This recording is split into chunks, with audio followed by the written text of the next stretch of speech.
बिस्मिल्लाहिर्रहमानिर्रहीम। In the name of Allah. बिस्मिल्लाहिर्रहमानिर्रहीम। अस्सलाम वालेकुम, मैं हूँ प्रोफेसर हकीम राय खालिद। आप देख रहे हैं हमारा YouTube चैनल।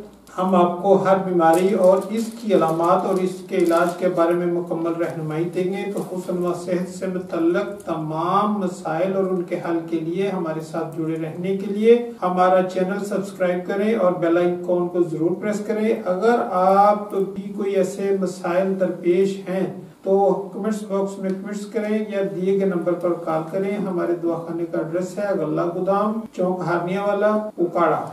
आज हम जिस मौजू पे बात करेंगे वो है बांझपन। बांझपन ना कोई मर्ज है और ना कोई अलामत है। ये एक ऐसी हालत का नाम है जिसमें मियाँ बीवी में से कोई एक या दोनों इस काबिल ना हो कि उनके यहाँ औलाद पैदा ना हो। ऐसी हालत का नाम गलत तौर पर मर्ज रख दिया गया है। बहरहाल ये भी एक किस्म की तकलीफ है। बांझपन में औरत मर्द की तमाम जिनसी अमराज व अलामात और जिस्मी अमराज और अलामात भी बाइस से मर्ज बन जाती हैं। खास तौर पर नंबर 1, मर्द औरत के मनी के क़वाम में इस्तेदाद व काबिलियत में खराबी पैदा हो जाए। नंबर 2, मनी की पैदाइश की इस्तेदाद और काबिलियत खत्म या कम हो जाए। नंबर 3, औरत के रहम का ज़ोफ जिसमें कुव्वत मास्का और जज्बा खत्म हो जाए या कम हो जाए। नंबर 4, मर्दों में ये इस्तेदाद और काबिलियत खत्म या कम हो जाए जिससे मनी को रहम तक पहुंचाया जा सके। नंबर 4, नफ्सियाती अमराज जिनमें गम व गुस्सा, खौफ व नदामत की शिद्दत पाई जाए। नंबर 6, औरत के जिस्म खास तौर पर रहम में इंतहाई सख्ती व खुश्की का होना। नंबर 7, औरतों का सख्त किस्म की हरकत और वर्जिश करना, घोड़सवारी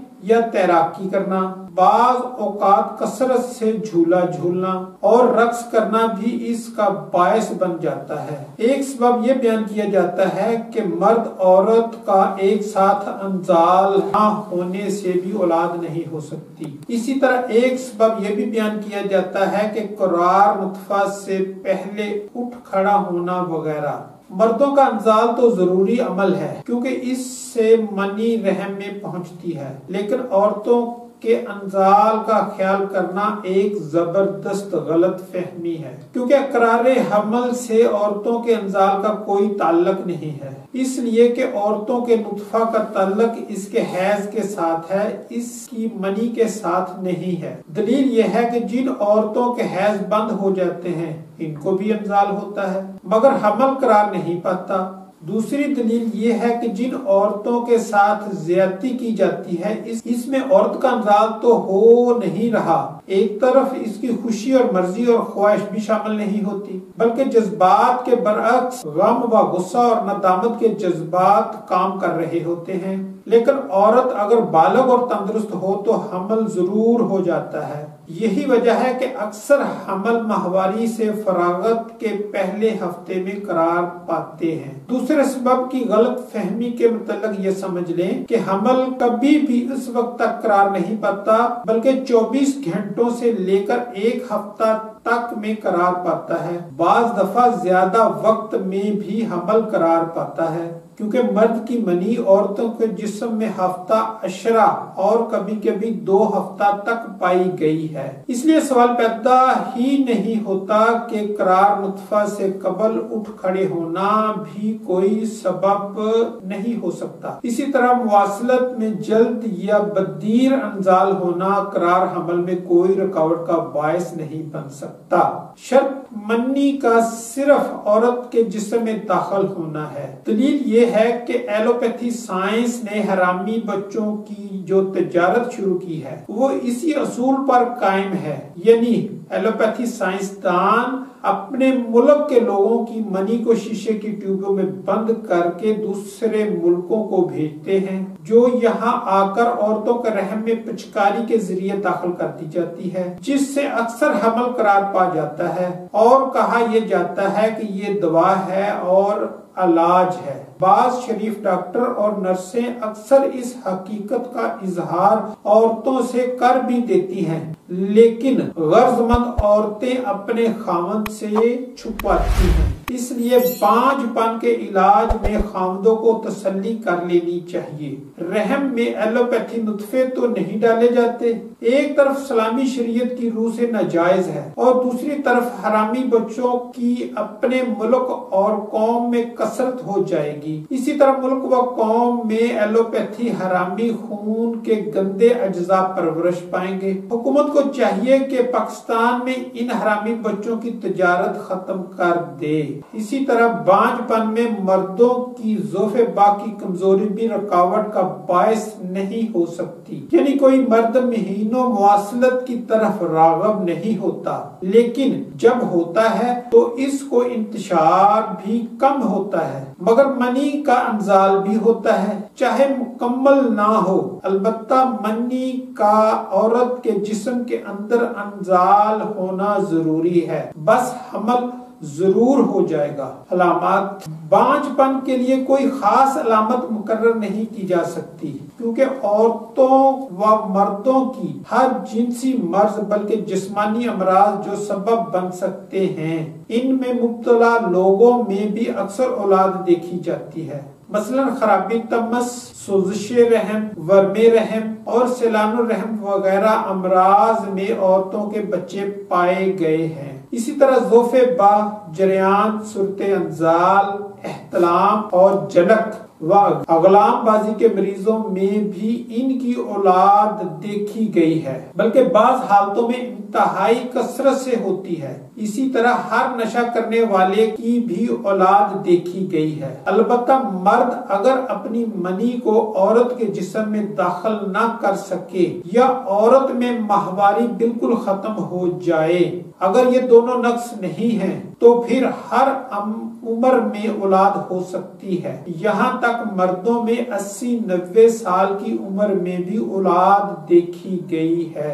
एक खास अलामत इसके मुतल्लक अलबत्ता जरूरी कही जा सकती है कि मर्द को मनी का एक खास क़वाम व मिजाज और इस्तेदाद व काबिलियत है जो हल्के खमीर के बाद पैदा होती है। इसी सूरत में जो मनी खराज पाती है, इसमें एक खास किस्म की बू होती है, बिल्कुल जैसे कस्तूरी के बाद मालूम होती है। इसका क़वाम कुछ गलीज, लेसदार और रंगत सफेद जर्दी माइल जैसे मोतिया के फूल का रंग होता है। इन्हीं उसाफ की मनी में करम मनी पाए जाते हैं। जिस मादा मनविया में सफात ना पाई जाए, यकीनन इसमें करम मनी नहीं पाए जाते, इनके औलाद नहीं होगी, चाहे जाहिरन सेहत कैसी अच्छी हो और मर्ज भी कोई ना पाया जाए। इन हकायक को मद्देनजर रखते हुए यही कहा जा सकता है